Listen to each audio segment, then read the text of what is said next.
Veuillez vérifier si le paiement du prêt est en cours. Un email inattendu est apparu alors que j'étais au travail. En communiquant rapidement avec lui, Gabriel a commencé à expliquer calmement. Oh, désolé pour cela.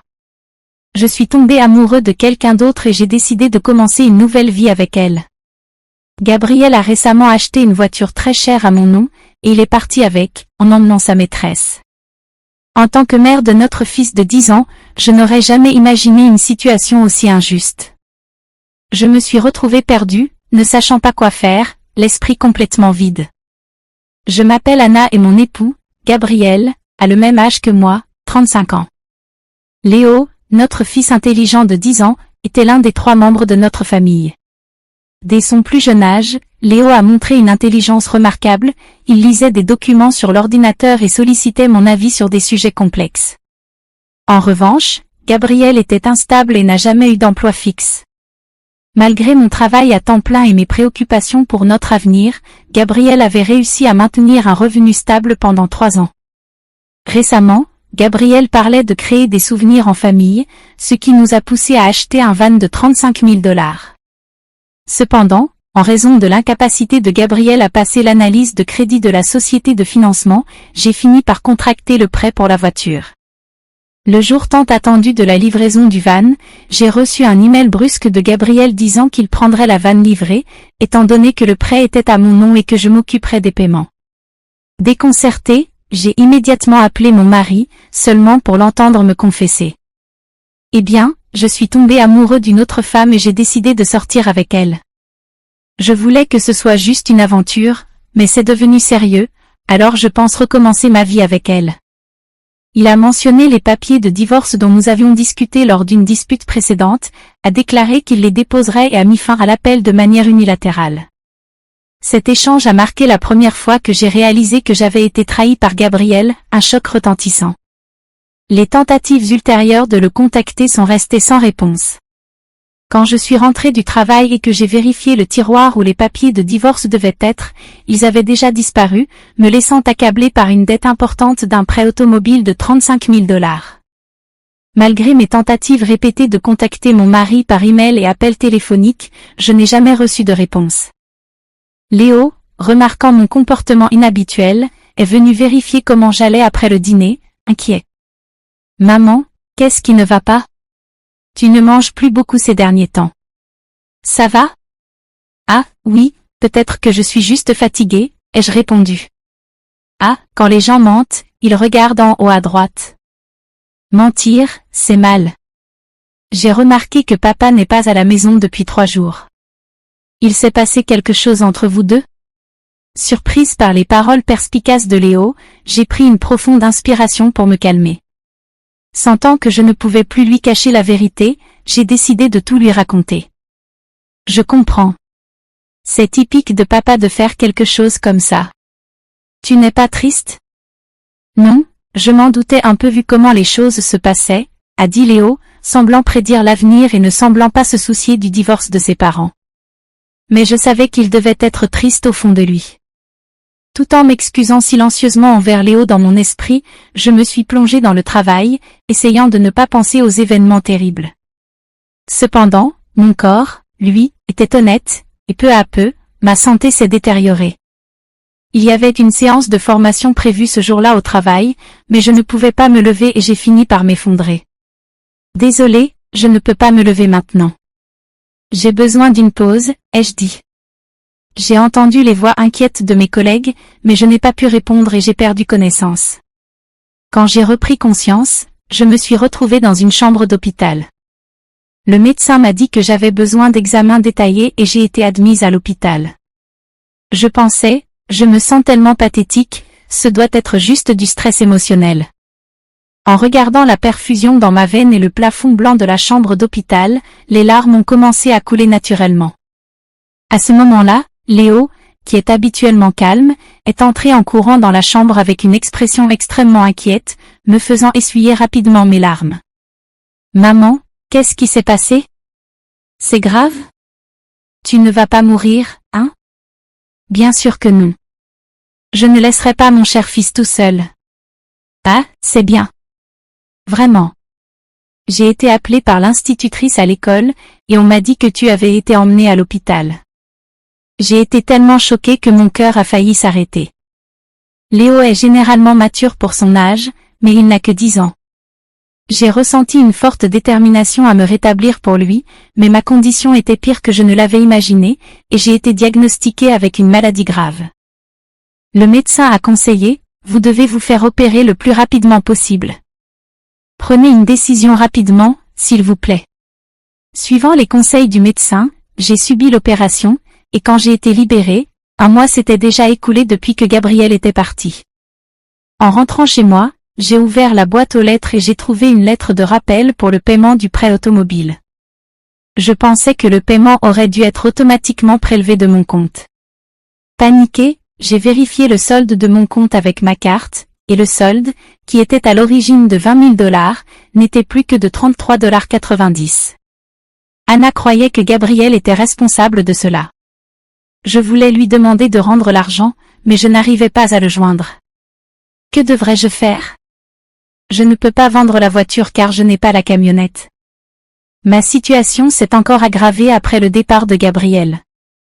Léo a touché mon front et a demandé, « Tu es pâle, tu te sens encore mal ?» Il était triste à cause de ma série de malheurs. Pourtant, je n'avais pas de fièvre. Je vais bien physiquement, mais regarde, ton père n'a pas seulement pris la voiture, il a aussi pris tout l'argent que nous avions économisé. Je ne peux pas travailler à cause de ma condition physique et maintenant, nous n'avons plus d'argent. Je suis perdue. Je comprends. Alors, je vais livrer des journaux et chercher sur Internet pour voir s'il y a un travail que je peux faire. Encouragée par mon fils de 10 ans, je me suis dit qu'il n'était pas temps de me décourager. Désolée de t'inquiéter. Je ne peux pas me permettre d'être faible. Je vais changer d'attitude et essayer de faire ce que je peux, lui ai-je dit en lui souriant. Léo m'a aussi souri en retour, puis il a dit quelque chose d'inattendu, planifions comment récupérer la voiture de papa. Comment pouvons-nous faire ça? La camionnette est à ton nom, n'est-ce pas? Oui, mais alors? Alors, peut-être que nous pourrions. Léo a suggéré une idée à laquelle je n'avais jamais pensé. Je n'avais jamais imaginé qu'une telle idée puisse exister. De plus, je n'ai aucune idée d'où se trouve ton père. Alors, vérifions sur mon téléphone. Il y a un mois, quand nous sommes. Léo semblait perdu. Lors d'une promenade en famille, étonnamment, Léo, qui est habituellement très fiable, s'est perdu cette fois-là. Nous avons acheté un téléphone pour enfants sur suggestion et installé une application de GPS dessus, que Gabriel et moi pouvions tous les deux consulter. Avec cette application, je peux voir où se trouve papa en temps réel, et il a beaucoup bougé. Oh, vraiment? Et si nous le retrouvons et qu'il dit quelque chose de vague pour s'échapper à nouveau? Tout en réfléchissant à cela, Léo a souri et a fait une suggestion intrigante, « Ne t'inquiète pas, j'ai déjà pris des précautions. » Qu'est-ce que tu as dit? À ma grande surprise, Léo a agi de manière indépendante pendant que j'étais à l'hôpital, accomplissant quelque chose d'incroyable. Je pensais, je n'arrive pas à croire qu'un enfant aussi intelligent vient de moi. En comprenant les paroles de Léo, j'étais simplement émerveillée. Il a même découvert la maîtresse de Gabriel. Très bien, apprenons une leçon à papa qui nous a trahis. D'accord, commençons le plan immédiatement. Ensemble, mon fils et moi nous sommes préparés pour ce moment. Anna pensait, avec Léo à mes côtés, je suis invincible. Que tout arrive, à tout moment, en tout lieu. 3 jours plus tard, mon téléphone a sonné, ah, c'est moi. S'il te plaît, j'ai besoin de ton aide. Oh, qui êtes-vous, dis-je ironiquement. Ne fais pas semblant de ne pas savoir. C'est ton mari. Évidemment, je suis interrogée par la police à cause de toi. À ce rythme, la police pourrait me demander de me rendre au poste volontairement. Aide-moi. Ah, vraiment? Un instant. Alors, je suis allée immédiatement avec mon fils à l'endroit où se trouvait Gabriel, et à ma grande surprise, c'était un parc forestier près de notre maison, où il était possible de camper. Gabriel était interrogé par la police devant sa voiture, ayant l'air confus et pitoyable. J'ai soupiré et dit à la police que nous avions besoin de parler en tant que couple et que je leur ai demandé de se retirer un moment. À ce moment-là, Gabriel semblait mal à l'aise avec la présence des gens autour de nous et nous a invités, Léo et moi, à entrer dans la voiture. À l'intérieur de la voiture, la maîtresse de Gabriel était assise les jambes croisées, nous regardant avec mépris, mais cela n'avait plus d'importance. Désolé pour ça. Merci d'être venu. Mais pourquoi la police est-elle soudainement apparue chez moi? Je ne comprends pas. C'est parce que j'ai signalé la disparition de la camionnette. Comment ça? Pourquoi ferais-tu cela? C'est évident, non? Ma voiture a été volée. Gabriel, naïvement persuadé que les actions entre époux ne peuvent être criminelles, disait des choses insensées, mais le monde n'est pas si naïf. Rappelle-toi, tu as demandé le divorce. Tu as oublié? Alors, nous sommes des étrangers maintenant et tu conduis la voiture d'un étranger sans permission. C'est un crime. Léo a tout découvert. Léo a découvert. Typique, toujours aussi perspicace pour un enfant. Mais je n'ai pas volé la voiture, je l'ai juste empruntée pour un moment. Ah, vraiment? Eh bien, j'aimerais utiliser ma voiture maintenant, alors pourrais-tu la rendre? Ce serait vraiment utile. Alors que je tendais la main pour demander à Gabriel de rendre les clés. Il les a remises à contre-séure après avoir confirmé qu'elles avaient été rendues. Léo a commencé à parler à voix basse, dit, « Pourquoi as-tu abandonné ta famille et choisi de t'impliquer avec cette femme ?» Pris de court par la question inattendue de son fils, Gabriel était déconcerté et s'est gratté la tête maladroitement. Voyant cela, la maîtresse de Gabriel a ri avec dédain et a commencé à parler, « C'est parce que je suis plus attirante que ta mère. Regarde-moi, tu le vois bien, non? Il est tombé amoureux de moi et a décidé de quitter ta mère. Tais-toi. Je ne t'ai pas demandé, vieille. Papa, c'est à toi de répondre. » Mandy a été réduite au silence par le ton sévère de Léo, mais Gabriel est resté silencieux. Si tu ne peux pas expliquer, ce n'est pas grave. Je vais rappeler la police et te faire arrêter. Attends. D'accord, je vais parler. Mandy a révélé qu'elle avait rejoint l'entreprise de Gabriel il y a 3 mois. Ils se sont attirés l'un l'autre et ont commencé une relation lors de la fête de bienvenue des nouveaux employés. Plus tard, il a été découvert que Mandy était enceinte et Gabriel a décidé de commencer une nouvelle vie avec elle, les laissant derrière lui. Comment sais-tu tout cela? J'ai pris le camping-car, j'ai démissionné et j'ai pensé à vendre la voiture pour obtenir de l'argent, mais il semble que tu l'utilisais beaucoup, non? J'ai trouvé dommage de la vendre immédiatement, alors nous avons décidé de faire un voyage. Attends, comment sais-tu tout cela? Tu te souviens quand Léo s'est perdu? Par précaution, nous avons acheté un téléphone pour lui et installé une application GPS. Tu as oublié que nous l'avons légalement installé sur ton téléphone? Donc, je savais où tu étais tout le temps. Au fait, plus tard, j'ai découvert par Léo qu'il avait fait semblant de se perdre pendant notre promenade en famille parce qu'il voulait un téléphone. J'ai été impressionné par la capacité de Léo à penser et agir de manière aussi stratégique. Je soupçonnais qu'il y avait quelque chose qui clochait avec papa, alors j'ai inventé ce plan pour surveiller ses actions. Tu es vraiment un enfant effrayant. Je ne deviendrai jamais un adulte comme toi, papa, qui trahit les personnes importantes sans y réfléchir à 2 fois. Gabriel a été confronté à cette vérité cruelle, et il était un adulte lamentable, incapable de se défendre. En revanche, voir Léo, qui n'a que 10 ans mais est capable de réfléchir et de s'exprimer de manière si ferme, m'a donné un sentiment de puissance en tant que mère. Surtout lorsqu'il s'agissait de régler les choses correctement, je sentais que je ne pouvais pas perdre. De plus, rends immédiatement les $20 000 que tu as retirés de mon compte. C'était notre propriété commune en tant que couple. Je n'ai pas besoin de les rendre. Ce n'est pas le cas, cet argent, c'est ce que j'ai économisé peu à peu depuis que j'étais célibataire. Après tout, tu quittais toujours ton travail en cours de route, donc nous n'avons presque jamais économisé ensemble, n'est-ce pas? J'ai été horrifiée d'apprendre que les $20 000 avaient été gaspillés par Gabriel et sa maîtresse. Ce fut le moment où je me suis sentie soulagée de divorcer de lui. Gabriel a renvoyé la police, mais si tu as volé et utilisé la voiture et mon argent, ce sera un crime grave. Quoi? Je viens de renvoyer la police, Donc ce n'est plus leur problème, non? J'ai juste dit qu'on discuterait. Je n'ai pas l'intention de retirer la plainte. Je vais ajouter le vol de mon argent à la plainte. Maman, dois-je appeler la police maintenant? Je peux le faire d'un simple bouton sur mon téléphone. Mandy, la maîtresse de Gabriel, regardait notre conversation, mais elle a rapidement essayé de sortir du camping-car. À ce moment-là, elle a poussé un cri qui a résonné autour.